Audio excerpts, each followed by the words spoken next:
ಪ್ರಭು ಯೇಸು ಕ್ರಿಸ್ತರಲ್ಲಿ ಅನುಗ್ರಹಿತರಾದ ಪ್ರಿಯರೇ, ಸಂತೋಷವಿರುವ, ಪ್ರಾರ್ಥನೆ ಇರುವ, ದೇವರ ಅನುಗ್ರಹ ಇರುವ ಒಂದು ದಿನವಾಗಲಿ ಎಂದು ಹಾರೈಸುತ್ತೇನೆ. ಸಂತೋಷವಾಗಿರಿ. ದೇವರ ವಾಕ್ಯ ನಾವು ಆಲಿಸುವುದು ಆಗಿದೆ ಒಂದೊಂದು ದಿನದ ಅನುಗ್ರಹಕ್ಕೆ ಕಾರಣ. ನಿಮಗಾಗಿ ಪ್ರಾರ್ಥಿಸುತ್ತೇನೆ. ನೀವು ಯಾರೇ ಆಗಲಿ, ಸಭಾ ವ್ಯತ್ಯಾಸವಿಲ್ಲದೆ, ಜಾತಿ ಮತ ಭೇದವಿಲ್ಲದೆ ನಿಮಗಾಗಿ ಪ್ರಾರ್ಥಿಸುತ್ತೇನೆ. ದೇವರು ಸರ್ವಶಕ್ತರಾಗಿದ್ದಾರೆ. ದೇವರು ನಿಮ್ಮನ್ನು ಅನುಗ್ರಹಿಸುವವರು ಆಗಿದ್ದಾರೆ. ನಿಮ್ಮ ಜೀವನವನ್ನು ಸ್ಪಂದಿಸುವವರು ಆಗಿದ್ದಾರೆ. ಈ ವಾಕ್ಯ ಆಲಿಸಿ ಒಂದು ಉಳಿತು ನನ್ನ ಜೀವನದಲ್ಲಿ ಕಾಣುತ್ತಿಲ್ಲ ಎಂದು ಚಿಂತಿಸುವವರು ಸಹ ಇದ್ದಾರೆ. ಆದರೆ ನಿಮಗೆ ಗೊತ್ತಿಲ್ಲದ ಒಂದು ಉಳಿತು ನಿಮ್ಮ ಜೀವನದಲ್ಲಿ ಬರುತ್ತಿದೆ. ಅದು ನಾಳೆಗಳಲ್ಲಿ ನಿಮಗೆ ಗೊತ್ತಾಗುವ ರೀತಿಯಲ್ಲಿ ದೇವರು ನಿಮ್ಮನ್ನು ಜೋಪಾನ ಮಾಡುವ ಅನುಭವ ನಿಮಗೆ ಅರಿವಿಗೆ ಬರುತ್ತದೆ. ಹಾಲೆಲೂಯಾ.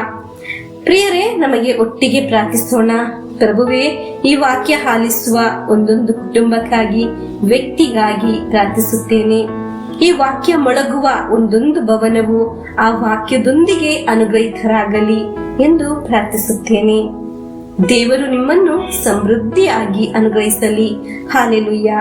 ಇಂದು ನಾವು ಆಲಿಸುವ ವಾಕ್ಯ ಪ್ರೇಷಿತರ ಕಾರ್ಯಕಲಾಪಗಳು 3ನೇ ಅಧ್ಯಾಯ 6 ಮತ್ತು 7ನೇ ವಾಕ್ಯವನ್ನು ಆಲಿಸೋಣ. ಆದರೆ ಪೇತ್ರನು, ಹಣಕಾಸೇನು ನನ್ನಲ್ಲಿಲ್ಲ, ನನ್ನಲ್ಲಿ ಇರುವುದನ್ನು ನಿನಗೆ ಕೊಡುತ್ತೇವೆ. ನಜರೇತಿನ ಯೇಸು ಕ್ರಿಸ್ತರ ಹೆಸರಿನಲ್ಲಿ ನಾನು ಆಜ್ಞಾಪಿಸುತ್ತೇನೆ, ಎದ್ದು ನಡೆ ಎನ್ನುತ್ತಾ ಅವನ ಬಲಗೈಯನ್ನು ಹಿಡಿದು ನಿಲ್ಲಲು ಸಹಾಯ ಮಾಡಿದನು.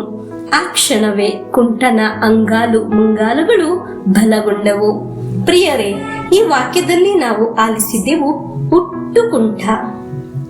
ವಾಕ್ಯದ ಬೇರೆ ಭಾಗದಲ್ಲಿ ನಾವು ನೋಡುತ್ತೇವೆ ಸುಮಾರು 40 ವರ್ಷದಿಂದ ಹುಟ್ಟು ಕುಂಟ ಎಂದು. ಆಗ 40 ವರ್ಷದಿಂದ ಹುಟ್ಟು ಕುಂಟ. ಎಲ್ಲರೂ ಸಹ ಯೋಚಿಸಿರಬಹುದು, ಇಷ್ಟು ವರ್ಷವಾಯಿತಲ್ಲ, ಇನ್ನು ಇದು ಸರಿ ಆಗಲ್ಲ, ಇನ್ನು ಇವನು ನಡೆಯುವುದಿಲ್ಲ, ಹೀಗೆ ಇವನ ಜೀವನ ಮುಂದೆ ಸಾಗುವುದು, ಇಷ್ಟೇ ಇವನ ಗತಿ ಎಂದು ಯೋಚಿಸಿರಬಹುದು. 1-2 ವರ್ಷಗಳಲ್ಲ, ಸುಮಾರು 40 ವರ್ಷಗಳಿಂದ. ಪ್ರಿಯರೇ, ನಿನ್ನೆ ನಾವು ವಾಕ್ಯದಲ್ಲಿ ಆಲಿಸಿದ್ದೆವು ಕೈ ಹಿಡಿದು ಎಬ್ಬಿಸಿದರು ಎಂದು. ಇಂದು ನಾವು ಆಲಿಸಿದ್ದೆವು ದೇವರ ನಿಯೋಗ ಸಿಕ್ಕಿದ ಪೇತ್ರರು 40 ವರ್ಷದಿಂದ ಎದ್ದೇಳಲು ಸಾಧ್ಯವಾಗದ ವ್ಯಕ್ತಿಯನ್ನು ಯೇಸುಕ್ರಿಸ್ತರ ನಾಮದಲ್ಲಿ ಶಕ್ತಿಯಿಂದ ಎಬ್ಬಿಸಿದರು ಎಂದು. ಅದೇ ಕಾರ್ಯದಲ್ಲಿ ಆಗಿದೆ ನನ್ನ ಪ್ರಿಯರೇ. ಈ ಡೈಲಿ ಬ್ಲೆಸ್ಸಿಂಗ್ ಎಂಬ ವಚನ ಶುಶ್ರೂಷೆಯಲ್ಲಿ ದೇವರು ನಮಗೆ ವಹಿಸಿದ್ದು ವರ್ಷಗಳಿಂದ, ದಿನಗಳಿಂದ ಸಮಸ್ಯೆಯಿಂದ ಆಗಿರುವ ವ್ಯಕ್ತಿಯನ್ನು ಕೈ ಹಿಡಿದು ಎಬ್ಬಿಸಲು ಇರುವ ಬಲವಾಗಿದೆ. ಒಂದೊಂದು ವಾಕ್ಯ ನಿಮಗೆ ನೀಡುತ್ತಾ ಇರುವುದು. ಪ್ರೇಷಿತರ ಕಾರ್ಯಕಲಾಪಗಳು 4ನೇ ಅಧ್ಯಾಯ 22ರಲ್ಲಿ ಬರೆದಿದೆ, ಆ ಅದ್ಭುತದಿಂದ ಗುಣ ಹೊಂದಿದ ಆ ವ್ಯಕ್ತಿಗೆ 40 ವರ್ಷ ಮೀರಿತ್ತು.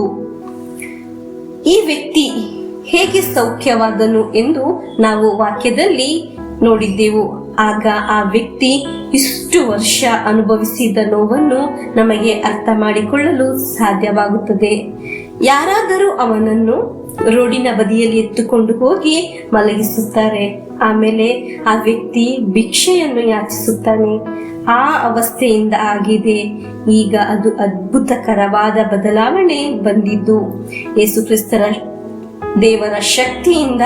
ಕೃಪೆ ಇರುವ ಪೇತ್ರನು ಕೈ ಹಿಡಿದು ದೇವರ ನಾಮದಲ್ಲಿ ಪ್ರಾರ್ಥಿಸಿದ್ದಾಗ ನಡೆಯುವುದಿಲ್ಲ ಎಂದು ಯೋಚಿಸಿದ್ದ ಕಾರ್ಯಗಳು ಅದ್ಭುತವಾಗಿ ನಡೆಯಿತು. ನಿಮ್ಮ ಜೀವನದಲ್ಲಿ ಇದೆಯೇ? ನಡೆಯುವುದೇ ಇಲ್ಲ ಎಂದು ಯೋಚಿಸಿದ ಕಾರ್ಯಗಳು ಮನುಷ್ಯನ ಯೋಚನೆಯಂತೆ, ಬುದ್ಧಿಯಂತೆ ಅಲ್ಲ.